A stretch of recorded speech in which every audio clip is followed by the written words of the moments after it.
Morning.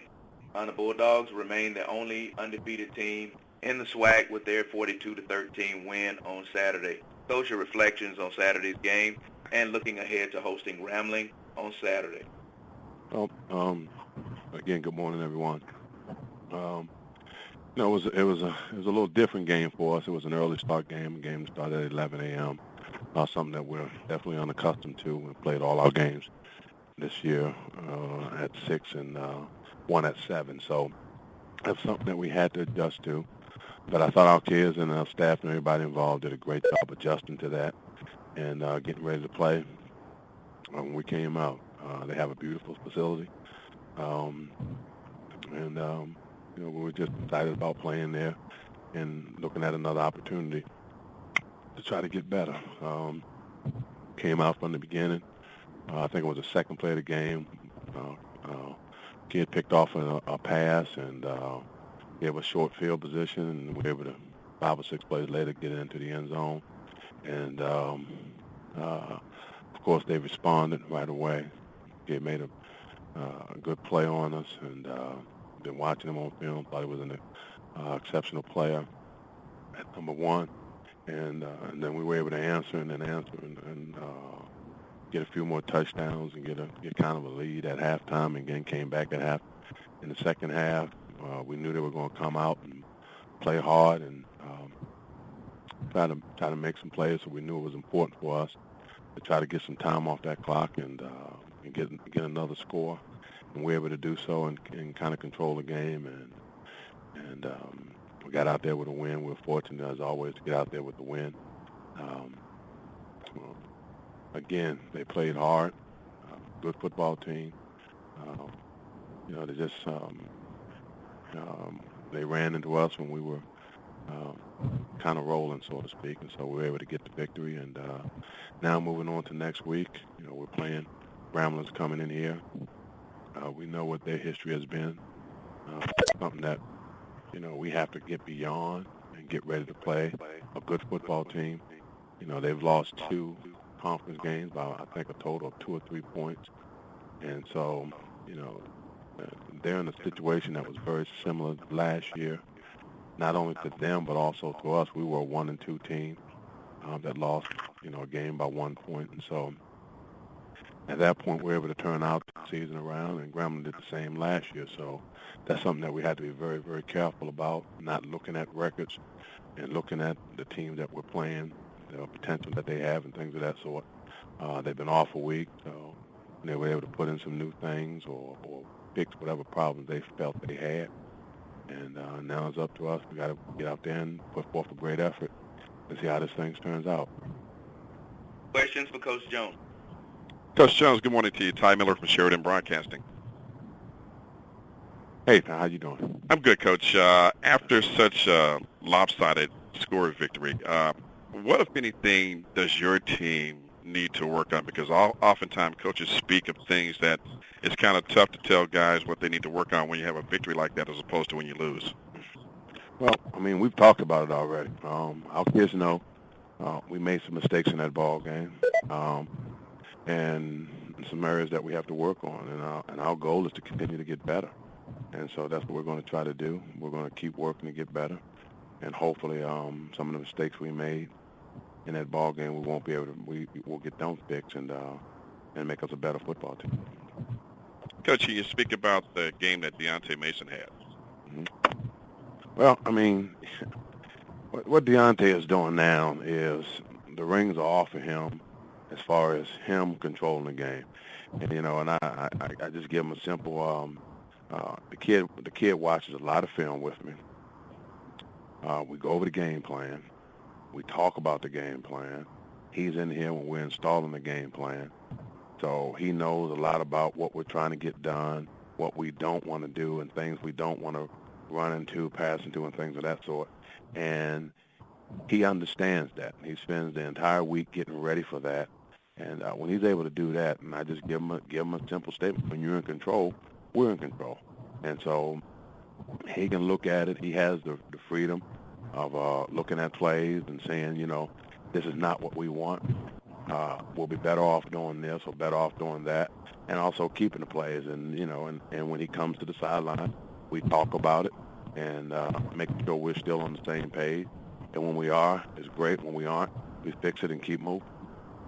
So he's in control right now, and he's always been a dual threat guy, and he got a lot of receivers, a lot of weapons around, receivers, tight ends, and people that he can get the ball to, and that's what they're doing. Coach, Grambling has played two quarterbacks this year, DJ Williams and Frank Rivers. DJ didn't play much last game, but how do you go about preparing for two quarterbacks, or you just prepare for the scheme? Well, you really try to prepare for the scheme. You kind of, it's still early in the season, so you really don't have a whole bunch of tendencies on them, but you try to figure out what kids like to do.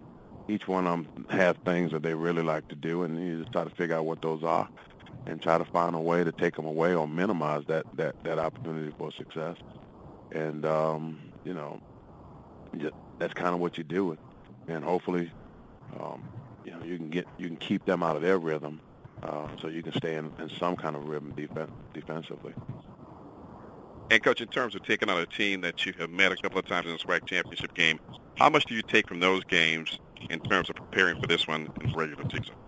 Well, there's certain things you take from every game that you prepare, but you also know and understand that this team is not the same team that Grambling had last year, so they do things a lot different. And just like we're not the same team that we were last year, we do things a lot different. And so you try to understand the personality of this team this year and try to adjust to that and move forward. But one thing you do know about Grambling team is that they'll always be hard to beat. They're going to always play hard. They're going to compete. And they're going to come in here with the attitude and the mindset that they're going to win this football game. And that's something that we're going to have to try to overcome. Thank you, Coach. Thank you. Hey, Steve, this is Travis Downer with the Clarion Ledger. How are you? I'm fine, Travis. How you doing? I'm good. Coach, if you could, your team's the lone unbeaten team in SWAC play so far. I know it's early, but what do you think your guys have been able to do week in and week out to be in this position? Play as a team, simply put. We're making plays as a team. It's not, 1 week is the defense that's got the rise, and then the offense have to do something special to make that defensive effort stand up for victory. Same as offensively. Our defense our offense has risen, and then the defense does something special to make those opportunities stand up, and special teams have done the same thing. We're right now we're playing great team football, and that's the key. One of the keys of being successful. Guys believing in one another, guys understanding their role on this football team, and guys going out there executing their roles, and that's kind of what we're doing. Thanks, Coach. Mm-hmm. Yeah, Anthony, this is Ron. How you doing? Fine, Ron. How are you? Good. Kind of talk about, the new shirt there at Coos State. I cannot hear your question. You faded out on me. I'm sorry. Talk about the new turf there at Cruz Stadium. This is your seventh game, and the impact that it had. It's mental. It's the mindset of a new turf, and it's almost as if we're getting a new stadium here. The turf is new. It's absolutely beautiful. It feels great. Looks great. There's a track surface going around it. The stadium was cleaned up, painted, power washed. It almost looks like it's a new facility here, man. And guys are taking pride and ownership in that, this being their new home. So, it's just another kind of a mental step for us.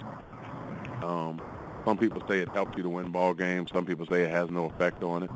I'm a believer kind of both, because you can sit here and love the new surroundings, love your new uniforms and things of that sort. But when that ball game starts, that's when the reality sets in. You get hit or you hit somebody and you get that little dizzy spell going on. That's when the reality of this thing comes into effect, and then the question becomes now how you're going to react. And so right now our guys have done a tremendous job of reacting to the pressures of the game and the moments in the game. And so right now we've been successful. We've been blessed by not having a lot of injuries. The Lord has looked over and protected us in that regard. And so you know, every game we play is an opportunity. We thank the Lord for it, and we go out there and try to do our best. Well, in terms of it actually affecting the game, do you feel that makes guys quicker? Some people have said that our church does that. Well, you know, here's the funny thing about that. If it's going to make my guys quicker, it should make their guys quicker. So we just maybe need different film to make sure we can catch all this quickness running around there. You know, but it's not. I don't think, you know, it kind of reminds me of when I was a kid. When I got my first pair of PF Flyers, I thought I could run fast and all this old kind of stuff, man. You know, you get on a new pair of shoes and you think you can run fast, like the shoes can make you run fast.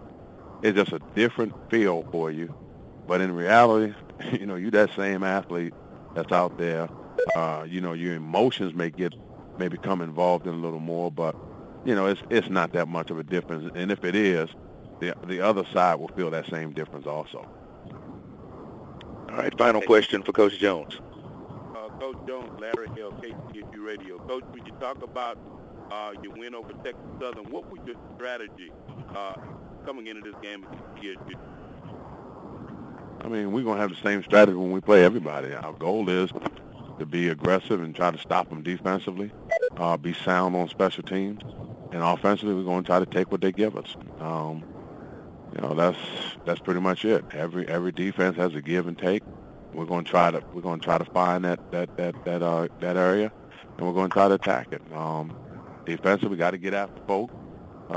You know, the thing on defense is always going to be great effort, because on every play, everybody's blocked except for the guy who's furthest away from the ball, point of attack. So, you know, this is what we try to do. This is what we try to teach our kids. That's the mindset we try to teach them. And that's pretty much all we do. That's all the time we have for questions for Coach Jones. Coach, we'd like to thank you for coming on this morning and spending some time with us. And we wish you luck on Saturday against Grambling. And we'll talk to you next Monday. Thank you very much. Thank you, Coach Jones. That was Coach Anthony Jones from Alabama A&M University. Next on the call.